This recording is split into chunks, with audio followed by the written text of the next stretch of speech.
যাক, বাংলাদেশের একটা ভীষণ উপকার করলো পাকিস্তান, প্রত্যক্ষভাবে না হলেও পরোক্ষভাবে, সরাসরি না হলেও ঘুরিয়ে পেঁচিয়ে।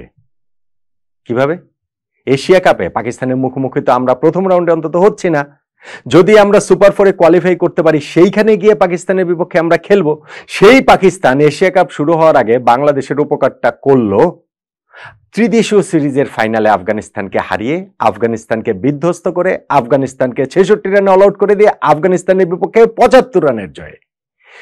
আফগানরা এই যে এরকম একটা বড় ব্যবধানে হেরে গেল, সেইটা তাদেরকে সাইকোলজিক্যালি একটা বড় ধাক্কা দেওয়ার কথা, এবং সেই ধাক্কার সুবিধাটাই বাংলাদেশ আমরা আসলে এশিয়া কাপে নিতে পারি কিনা ওটার উত্তর তো সময়ের হাতে। তবে একটা ব্যাপারে এই জায়গায় আফগানিস্তানের এই মানসিক ধাক্কাটাই, পিছিয়ে থাকাটা বাংলাদেশকে অ্যাডভান্টেজ দিবে, ওইরকম আশাটা তো অন্তত পক্ষে আমরা করতে পারি। হ্যাঁ, এশিয়া কাপে বা আফগানিস্তান প্রথম ম্যাচটা তো আর বাংলাদেশের বিপক্ষে খেলবে না, বাংলাদেশও প্রথম ম্যাচ আফগানিস্তানের বিপক্ষে খেলবে না।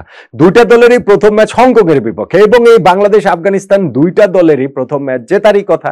কিন্তু যখন এই জেতা ম্যাচটা জিতে হলেও পরস্পরের মুখোমুখি হবে, তখন বাংলাদেশের পেছনে থাকবে হচ্ছে গিয়ে 3টা পরপর টি-20 সিরিজ জয়ের স্মৃতি, এবং আফগানিস্তানের পেছনে থাকবে, এবং যদি আমরা হংকংয়ের বিপক্ষে জিততে পারি, আফগানিস্তানের পেছনে থাকবে এই ত্রিদেশীয় সিরিজের ফাইনালে পাকিস্তানের কাছে এই রকম একটা বেমাক্কা বড় ব্যবধানের পরাজয়।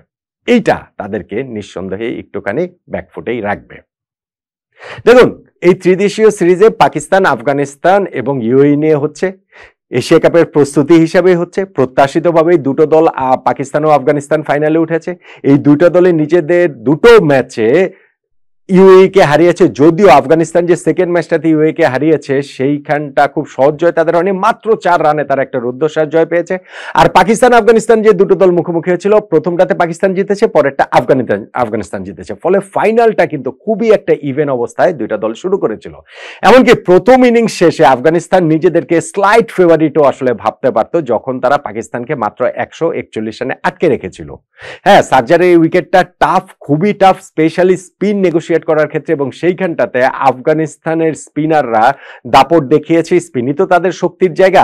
সেই জায়গাটাতে তাদের রশিদ খান, তাকে অনেকদিন পর আবার সেই বিধ্বংসী রূপে দেখা যাচ্ছে সাম্প্রতিক সময়গুলোতে। নূর রয়েছেন, তারপরে মোহাম্মদ নবী, এবং তাদের যে আরো একজন স্পিনার রয়েছেন এইখানটাতে আফগানিস্তানের এই বোলিং অ্যাটাকটাতে, গাজানফার। এই 4 জন মিলেই কিন্তু পাকিস্তানের ব্যাটিং লাইন আপের একেবারে টুটি চেপে ধরেছিল। হ্যাঁ, শুরুটা পাকিস্তানের ভালোই হয়েছিল।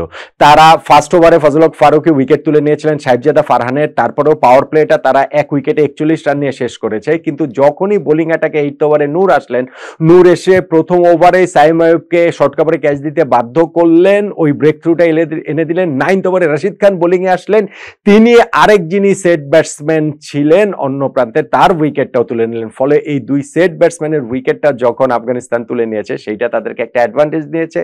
রশিদ খান তার পরের ওভারে আবারও উইকেট নিয়েছেন, নূর তার 3rd ওভারে উইকেট নিয়েছেন। ফলে অল অফ এ সাডেন যেটা পাওয়ার প্লে শেষে 1 উইকেটে 41 ছিল পাকিস্তানের স্কোর, দেখা গেল 72 রানে তাদের 5 উইকেট পড়ে গিয়েছে। সেইখান থেকে তারা যে 141 পর্যন্ত যেতে পারে, সেটাই যে পাকিস্তান ক্রিকেটে এখন যে বলা হচ্ছে না যে ইন্টেন্টের, যে সবসময় অ্যাটাকিং ক্রিকেট খেলার, অ্যাটাকিং ব্যাটিং করার, সেই চেষ্টার জায়গাটা তো তারা আসলে অব্যাহত রেখেছে। ছোট্ট একটা ইনিংস, সেই জায়গা থেকে সালমান আগা খেলেছিলেন, রশিদ খানকে 2টা ছক্কা এক ওভারে মেরেছিলেন, কিন্তু রশিদ খান এরপর তাকে আউট করে দিলেন। আর মোহাম্মদ নওয়াজ, তিনি 25 রানের একটা খুবই কার্যকর ইনিংস খেলেন, যেই কারণে পাকিস্তানের স্কোরটা 141 পর্যন্ত যেতে পারে। এখন টাফ উইকেট, স্পিনারদের ডোমিনেট করার মতো উইকেট, তারপরও 141 চেজ ডাউন করে আফগানিস্তান জয়ের ব্যাপারে আত্মবিশ্বাসী থাকার কথা, এবং স্লাইট ফেভারিটই তাদের আসলে থাকার কথা। কিন্তু হলোটা কি? হলোটা আফগানিস্তান 66 রানে অল আউট হয়ে গেল, এবং সেই জায়গাটাতেও পাকিস্তান ওই স্পিনের জবাব স্পিন দিয়ে দিয়েছে, ঘূর্ণির জবাব ঘূর্ণি দিয়েই তারা দিয়েছে। এবং মোহাম্মদ নওয়াজ, যিনি ব্যাটিংয়ে ওই যে 25 রানের একটা খুবই ক্রুশাল নক খেলেছেন, তা না হলে হয়তো পাকিস্তানের স্কোর 120-টিশও হতো না। যখন তারা আবার 66 রানে আফগানিস্তানকে অল আউট করে দিয়েছে তখন ওইটাও জয়ের জন্য গুড এনাফ হতো, কিন্তু একটা সাইকোলজিক্যাল ব্যাপার এইখানটাতেও থাকে। ফলে নওয়াজের ব্যাটিংটা গুরুত্বপূর্ণ ছিল এবং বোলিংয়ে তিনি তার ক্যারিয়ার সেরা বোলিং করেছেন। 4 ওভার বোলিং করে 19 রান দিয়ে তিনি 5-5টা উইকেট নিয়েছেন।